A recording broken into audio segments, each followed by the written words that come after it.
Hola a todos, bienvenidos a esta segunda parte de la clase correspondiente a cuarto medio que habla de los problemas y desafíos de la democracia chilena.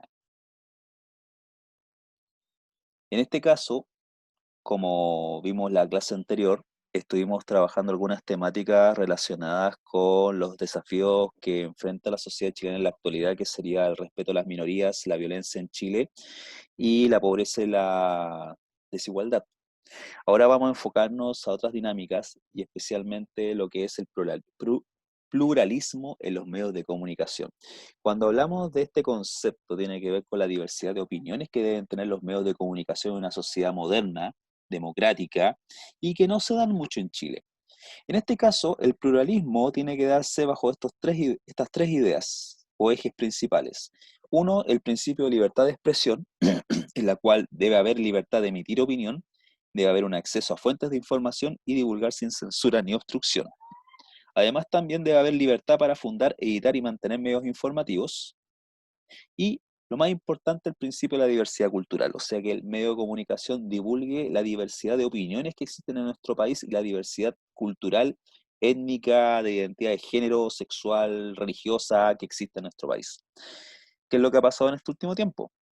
Que después del fin de la dictadura militar hubo una explosión de medios de comunicación que hablaban de todos los temas existentes sobre esta democracia que estaba apareciendo, pero obviamente eso no le gustó a ciertos sectores que ejercen el poder político y económico en nuestro país y de a poco, durante la década del 90, empezaron a desaparecer diversos medios de comunicación debido a motivos políticos, pero lo más fuerte sería en este caso el motivo económico porque estos grupos de poder controlan los medios económicos también y muchos de ellos eran auspiciadores y muchos medios de comunicación, radios y prensa se basan en los auspiciadores.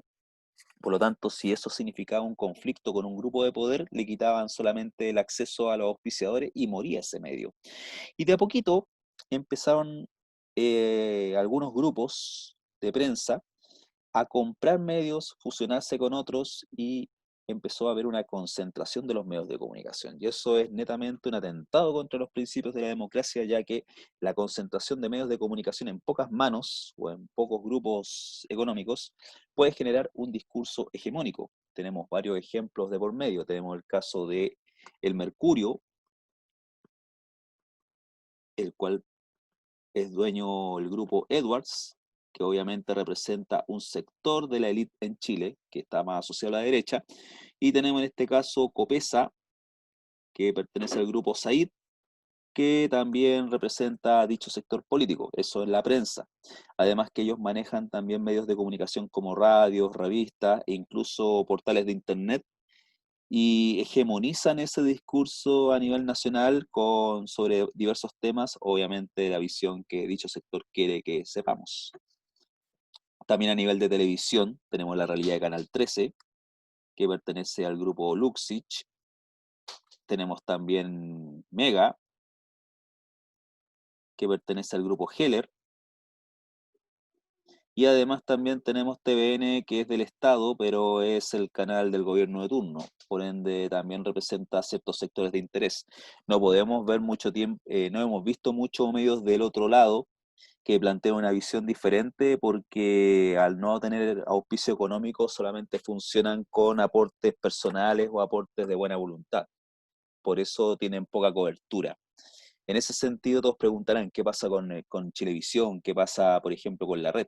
Son canales cuyos dueños no son chilenos, sino que son extranjeros, por lo tanto ellos tienen otra visión del periodismo, por lo tanto tienen una mirada más amplia, pero aún así se adaptan un poco al discurso hegemónico.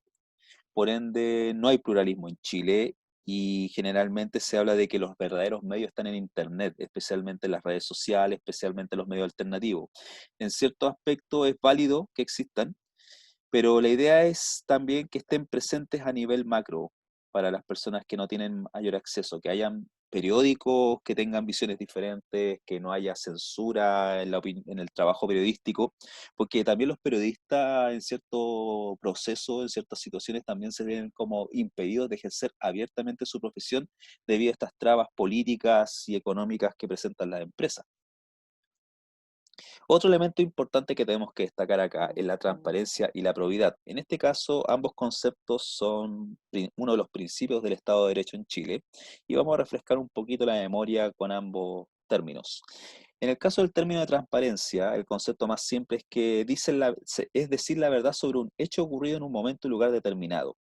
Pero si lo traspasamos al nivel estatal, es un deber que tiene el Estado de informar o poner en conocimiento a la opinión pública interesada sobre una información o una gestión del servicio público. ¿Para qué?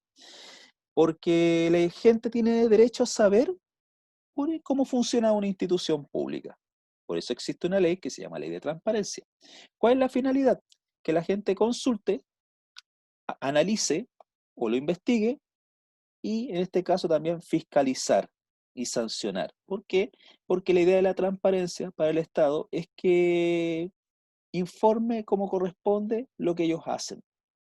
Por eso tenemos que estar como ciudadanos fiscalizando permanentemente los servicios del Estado para ver cómo funcionan. Ejemplo, comisaría virtual. Varias veces todos reclamamos de que comisaría virtual no cumple con su rol porque se cae permanentemente y eso tiene que ver porque comisaría virtual informa oportunamente esas caídas como un tema de transparencia.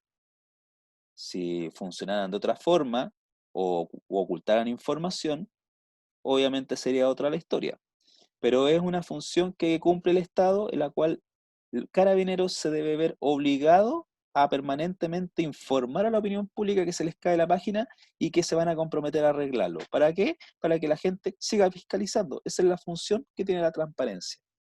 En cambio, ¿qué es la probidad? La probidad también es un principio del Estado de Derecho y tiene que ver con las actuaciones de los funcionarios públicos, los cuales deben adecuarse a los límites, requisitos y deberes que establecen las leyes. Por lo tanto, tienen que tener una actitud intachable. Y además es un principio ético, ya que el Estado, acuérdense, está al servicio del bien común, del bien de todas las personas. Por lo tanto, todo funcionario público debe actuar de manera recta y comprometida a esas funcionalidades del Estado. Por ende, si tenemos mayor transparencia y mayor probidad, tenemos un Estado funcionando bien y además también un sistema democrático, digamos, que goza de buena salud.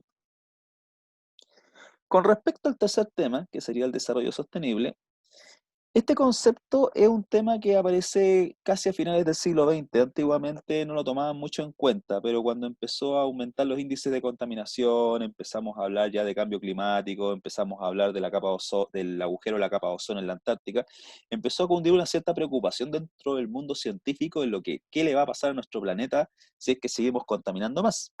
Por lo tanto, este concepto de desarrollo sostenible, se basa en una explotación racional y responsable de los recursos naturales, considerando el abastecimiento para las futuras generaciones y el mantenimiento del entorno y el ecosistema. Incluso si ustedes han visto las noticias, últimamente todos los países del mundo ya agotaron los recursos correspondientes a este año en agosto. En el caso de Chile ya gastó su cuota de recursos naturales en abril. Por ende, eso no es una buena señal, es una muy mala señal, en la cual significa que nuestro desarrollo económico no está acorde a los principios del desarrollo sostenible. No olviden, el concepto de desarrollo sostenible es una explotación responsable de los recursos que conlleve a la larga un abastecimiento para las futuras generaciones. Por lo tanto, las futuras generaciones tienen que tener acceso a dichos recursos, si no van a estar agotados antes de 100 años. Por lo tanto, eso significa que para tener un abastecimiento a futuro, debemos mantener el medio ambiente. Es clave.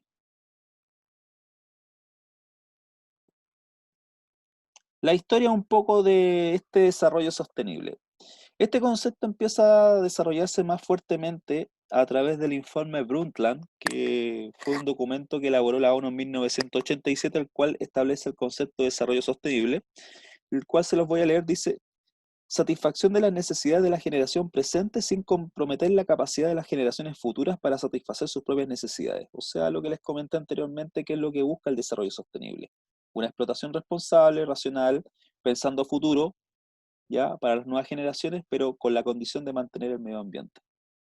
por ende hay que limitar la contaminación, hay que limitar también el proceso de residuos, hay que tener todo un desarrollo racional para evitar que estos recursos se pierdan a corto plazo. Posteriormente, en 1992, se estableció una cumbre en Río de Janeiro, que se llama la Cumbre de Río, que establece un programa de 21 puntos que habla de mejorar y establecer planes de acción específicas para lograr el desarrollo sostenible a nivel nacional, regional e internacional. Pero fue muy de buenas intenciones, solamente fue una declaración de buenas intenciones, fue muy ambiguo, por lo tanto no hubo tantos avances, por lo menos en esta primera década, entre 1992 al 2000, no hubo grandes avances en torno al tema de medioambiental, de establecer los límites del desarrollo sostenible, de establecer los parámetros. ¿Por qué? Porque siguió aumentando el agujero de la capa de ozono, empezó a aumentar la contaminación, empezaron a agotarse los recursos. Entonces, se convoca nuevamente una cumbre en Johannesburgo, en el año 2002, el cual ahora fueron un poquito más específicos. Establecieron un plan de aplicación más específico con metas precisas, el cual lo vamos a ver después, pero fue criticado, ya que no presentó avances a lo largo del tiempo. Fueron solamente, como en el caso de Río, buenas intenciones. Tampoco hubo avances tan, digamos, concretos para solucionar el problema medioambiental porque cometió un error. Dejó la fiscalización y la evaluación a la voluntad de los estados. O sea, hubo estados que estuvieron muy comprometidos en el tema de la sustentabilidad, como los países europeos, y hubo países que al contrario no lo cumplieron. Por ejemplo, China, Estados Unidos, que priorizaron el desarrollo económico y la industrialización por sobre el medio ambiente. Por lo tanto, nosotros estamos enfrentando un poco las consecuencias con el calentamiento global de la actitud de dichos países. Y ahí se generó divergencias de opiniones. En el caso de Chile, ¿cuál ha sido el rol de nuestro país en torno al desarrollo sostenible? Solamente el rol nuestro es respetar de manera formal las decisiones que se han tomado tanto en el informe de Brundtland como en las cumbres de Río y Johannesburgo. Y además también el compromiso de mantener o mejorar el uso del desarrollo sostenible a nivel nacional.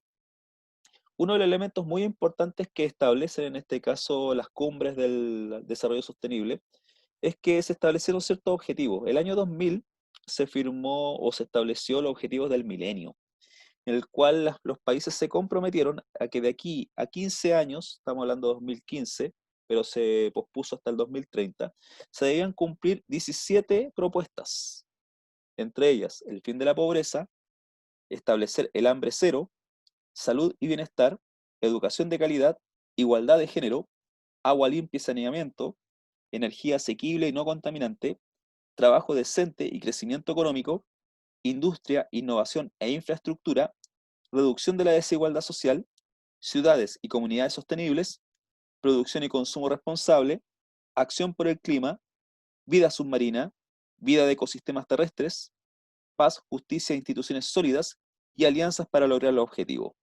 Por lo tanto, a nivel general, se han intentado cumplir cada uno de estos objetivos que se establecieron en el año 2000, pero aún así es insuficiente debido a lo que les comenté de los efectos de la cumbre de Johannesburgo. Hubo países que literalmente no quisieron realizar cambios y mantuvieron la priorización de los objetivos económicos por sobre los medioambientales y estamos enfrentando una realidad casi al límite. Por lo tanto, esta es una tarea muy importante que manejemos estos conceptos para, como ciudadanos, exigir que nuestros respectivos gobiernos generen cambios que en el fondo son para el bien de todos nosotros. ¿Qué pasa con los desafíos medioambientales actuales? A nivel global, tenemos que no se han cumplido al 100% los objetivos que se establecieron en los objetivos del milenio. Por lo tanto, con respecto a la población y los recursos humanos, tenemos problemas de aumento de la población, pero los recursos no alcanzan para todos. Tenemos una crisis de seguridad alimentaria que aún más se va a acentuar con el tema del calentamiento global y además también con el tema de la crisis del agua, que ya está presente en diversos lugares del mundo. Además, también estamos presenciando el fin de ciertos ecosistemas y también la desaparición de especies animales y vegetales. No olvidemos lo que pasó en Brasil con los incendios en la Amazonia, impulsados por el gobierno de Jair Bolsonaro, el cual priorizó los motivos económicos por sobre los medioambientales. También no olvidemos el tema de las energías, en la cual hay una disputa entre el uso de las energías ecológicas versus las energías fósiles. Las energías ecológicas, no olviden que sería, por ejemplo, la energía solar, la energía mareomotriz versus el petróleo y el carbón, que en ciertos países todavía lo están consumiendo, como el caso de China. Tenemos el tema de la industria. Las industrias también se tienen que adaptar a los nuevos desafíos medioambientales, especialmente con el cumplimiento de ciertos estándares que lo vamos a ver a partir de este instante. Y además un crecimiento racional de las ciudades. Últimamente estamos presenciando el fenómeno de la urbanización excesiva y se han dado casos de megaciudades o megalópolis que literalmente abarcan extensos territorios y eso significó la destrucción de muchos espacios medioambientales. Diversos ecosistemas fueron destruidos en nombre de la expansión humana. ¿Qué pasa en el caso chileno? En el último tiempo, muchachos, se ha difundido mucho los conceptos de responsabilidad social corporativa y responsabilidad social empresarial. ¿Qué significa eso? Ambos conceptos engloban una serie de prácticas empresariales que están vinculadas al respeto por las personas, al cumplimiento de los derechos laborales, al fomento de espacios de trabajo agradables y un clima laboral positivo, además del manejo transparente de los negocios y el cuidado por el medio ambiente. Todos preguntarán, ¿y qué tiene que ver esas temáticas con el medio ambiente? Todo influye y eso generalmente implica también un cuestionamiento a las prácticas económicas del modelo que estamos viviendo en la actualidad. No olvidemos que vivimos en un modelo neoliberal. Por lo tanto, esta responsabilidad social corporativa y empresarial ha generado una responsabilidad compartida también con el Estado. Por lo tanto, existe a nivel chileno una responsabilidad público-privada. Las empresas aportan, pero también necesitan que el Estado los ayude. ¿Cuál es la institución pública que se ha encargado en este caso de hacer que se cumplan estos desafíos medioambientales en nuestro país? El Ministerio del Medio Ambiente. El Ministerio del Medio Ambiente tiene que generar los lineamientos jurídicos para que se establezca esta responsabilidad compartida entre la empresa y el Estado. Dentro de estos aportes se han establecido normativas y generalmente son normativas que se han tomado a nivel internacional y que los adopta Chile para que se apliquen también en nuestro país. La más conocida, muchachos, es la ISO. ¿Qué significa la ISO? Es la Organización Internacional de Estandarización.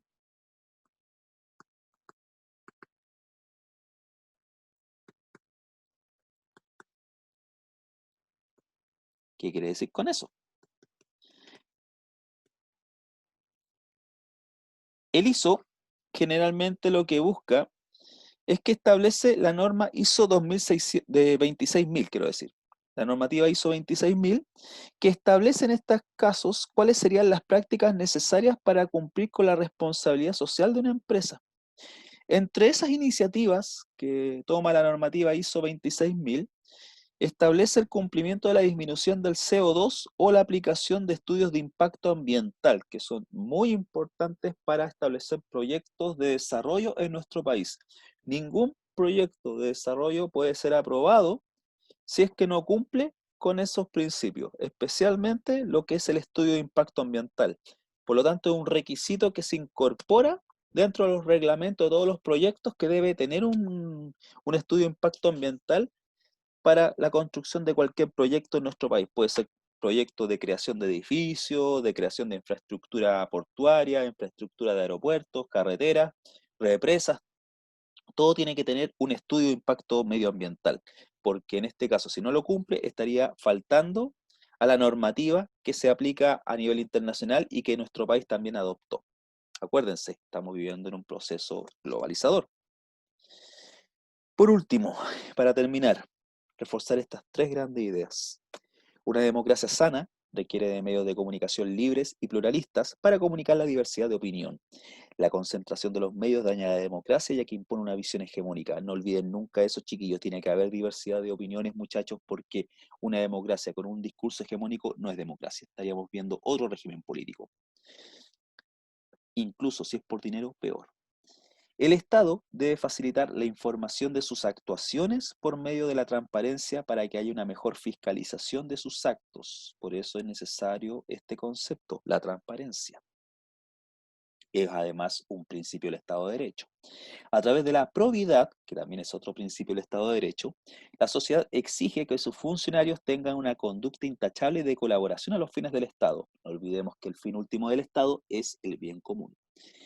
Por último, el Estado de Chile debe cumplir con todas las instancias internacionales para regular las políticas medioambientales y exigir que se mejoren las condiciones de vida de los sectores más desfavorecidos. Por eso, el Estado chileno establece, junto con la empresa privada, una responsabilidad compartida. Por un lado, la empresa privada aporta con la responsabilidad social corporativa o la responsabilidad social empresarial, y el Estado se pone con las normativas internacionales, entre ellas lo que les comenté anteriormente, el ISO 26000, que establece dentro de los parámetros la exigencia del estudio de impacto ambiental. Espero, muchachos, que esto les haya quedado un poco más claro. Cualquier duda, revisen el texto del estudiante, páginas 97 a la 103, y revisar la clase 13 de puntaje nacional, que habla de los desafíos de la democracia en Chile. Yo por mi parte me despido, nos veremos en otra oportunidad. Nos vemos, chao.